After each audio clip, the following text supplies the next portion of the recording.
Hey, welcome back to Matt again. My name is Rampage, and this is going to be another gaming rant, right? So, in this rant, I'm going to talk about No Man's Sky on PC. Now, okay, so there's a few areas that I have to talk about here, and that is the delay. Well, I don't know how many days or whatever it was delayed. I believe it was a couple days or a week or something, as well as the issues that the game has, and price. So, let's go talk about the delay, right?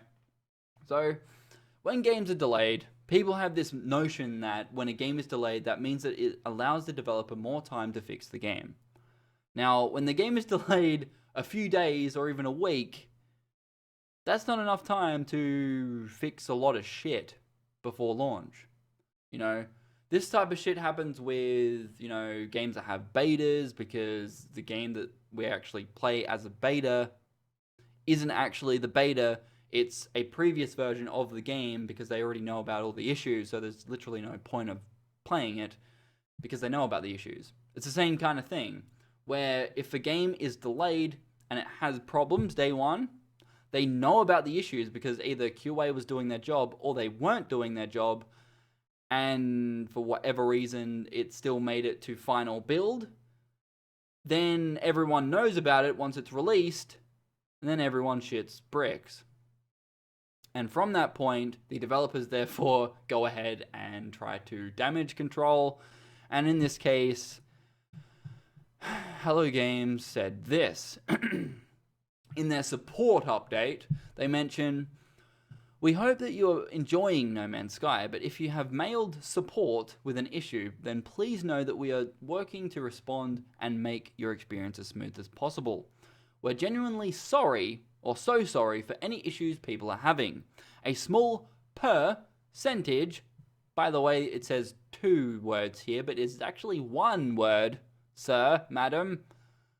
"A small percentage of players are seeing problems." Really, a small percentage of people are seeing problems. I don't think that 12,000 people is a small percentage at all. Thank you very much. But because so many are playing, even that is a large number. That sentence is really strange. No. "All our energy is focused on these issues." Is it now? Okay. Blah, blah, blah, blah. Apparently there's many of the most critical issues now have workarounds. Yeah, okay, whatever. "We have hot fixes for many issues in a build, which is currently with our test team. This will exit testing and be made live for all players early next week. If you're having problems and wish to fix it immediately, we have made it available under a new Steam branch called Experimental." Yeah. My issue here is that they say that this new hotfix build is with their testing team. Your testing team apparently didn't do their fucking job, or you didn't pay attention to your testing team because the game has so many fucking issues. Let's get into them. According to the PC Gaming Wiki, there's bad controls, pop-in, which is texture pop-in, that is a prominent one, crashing to desktop, resolution upscaling, because apparently it shows a lower resolution, but to whatever you set it to, it will just upscale to that resolution rather than being a native resolution. Screen tearing, frame rate drops, stuttering, hitching, and game isn't even starting for a lot of people. Now there's 9 issues. Day 1.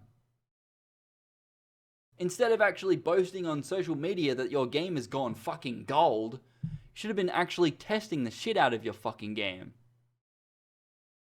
And I will sit here and bitch and moan all I want, because I've only played the game for 15 minutes and I found 3 fucking issues with it. One of them was going up to an NPC with a full inventory and not being able to talk to them because it says inventory full. The second one, being able to turn on my flashlight while talking to an NPC. How sometimes if you're talking to an NPC, it goes from your view, then it switches to something else and, shows the character on the left in dialogue or whatever. I could still hit T and flash my light. It's not a big issue, but it's still an issue nonetheless. There was also another issue with collision or colliders, which if you're a developer or someone that knows what you're talking about, basically that means that the player can't pass through them. If you were like on the side of a building and you're holding forward, you could clearly see through the building. That I think might be an issue with the near plane being too close or too far. I think, I don't know, one of them, right? I don't know.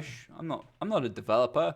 I just make stupid shit in Unity. But you know, when the game has this many issues day one, you got to think like whether it was a problem with their QA team, whether it was a problem internally, they weren't listening to their QA team and they were just not even giving it two fucks about the PC version, or they just never bothered to test the PC version at all. They tested whether it ran and said, yes, that runs, okay, ship it now. That's what it looks like. It looks like they just either never bothered to test the game, or they tested it once and just went, yeah, it worked, okay, just ship it. You know, any person that tested this game on PC should be fired immediately. Why? Because one, when you load the game, the intro lags. So there's one key sign that something's wrong. Two, the scripted event to spin the character around 180 degrees to look at your ship, that lags. And two, or three, if you move your mouse too much or just do anything in the world, it stutters. And if you're monitoring your performance or whatever with something like MSI Afterburner or Reverted or whatever, you'll notice that when the game drops, it basically goes from say 98% or memory usage or whatever on your graphics card to 0, and then it goes back up really quickly. So there's either a memory leak or a memory usage thing that basically just calls for all memory to be dropped and then gotten back again. For some reason, that's causing stuttering. So they obviously didn't test it much. And okay, so the delay, I've talked about the issues, the price. Okay, let's talk about the price. They want 90 or, well, 60 USD, so about 75, 80 Australian dollars for a game that doesn't fucking function. I'm sorry, but that is straight up robbery. You know, I don't care whether I live in Australia where I'm entitled to a refund if the product doesn't work as it should, or even on Steam if the game just doesn't work and within that 7-day period, if I haven't played more than 2 hours, I can get a refund for it. I don't care about any of that. The game should not be in this state at all. If you're charging $60, which is full fucking retail, mind you, the game should have this many issues. This many. None of them. None. Should have no issues whatsoever. But it does. It has 9 day one.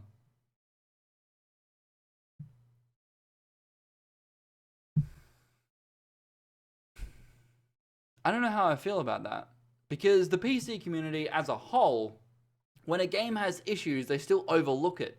They go, oh, the gameplay's fine, don't worry about it, it'll get fixed later on, blah, blah, blah.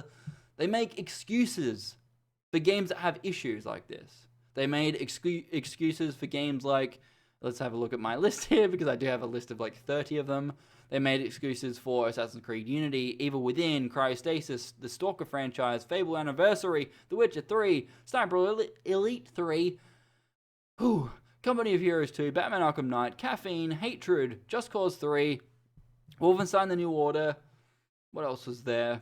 Call of Juarez The Cartel, locked FOV with forced motion blur. You could fix that, but it fucked with the DRM or something. Crysis 3, Dead Island, Far Cry 3, GTA 4 is still fucked, by the way. Max Payne 3 at launch had performance issues, but they fixed them shortly after, which is good. Rockstar actually fixed their shit after, you know, a couple weeks. But it's fine, they fix it, right? When they fix something, they fucking fix it. All these other developers apparently don't give a flying fuck. Dying Light, for whatever reason, on Maxwell GPUs ran really poorly because I've got a GTX 980, and then when I swapped it to my GTX 770, it worked perfectly fine. So, yeah, okay. That makes sense. But, you know, those are just some games that I've played and had experiences with where the performance was shit at launch, or, you know, shit within the first month, or some of these games aren't even fixed yet. But yet the PC community as a whole gives developers passes if they like the game. And that really, really irritates me. Because I don't care whether you pay, you know, $30, $40 for a CD key, whether you buy it retail. I honestly don't care how you get your games.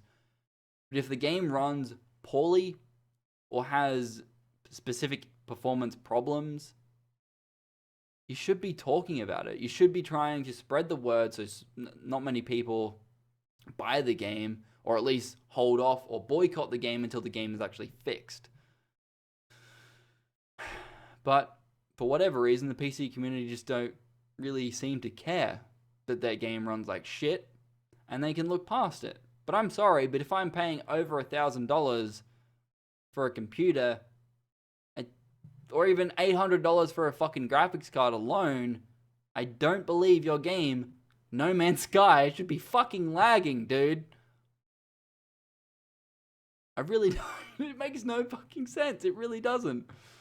But whatever. Let me know what your theory on this is. Whether you think it had something to do with QA, whether they didn't even test the PC version at all, whether Hello Games did test the game on PC, knew about the issues, and just wanted to draw out patching them.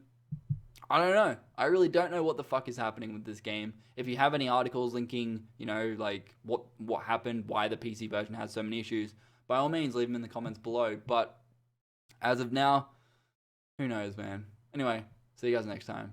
Wait, that's not the outro. My name is Rampage. Please don't forget to rate, comment, and subscribe. I'll see you guys next time. I'm tired. And fuck it. Fuck it. This is why I don't make videos anymore.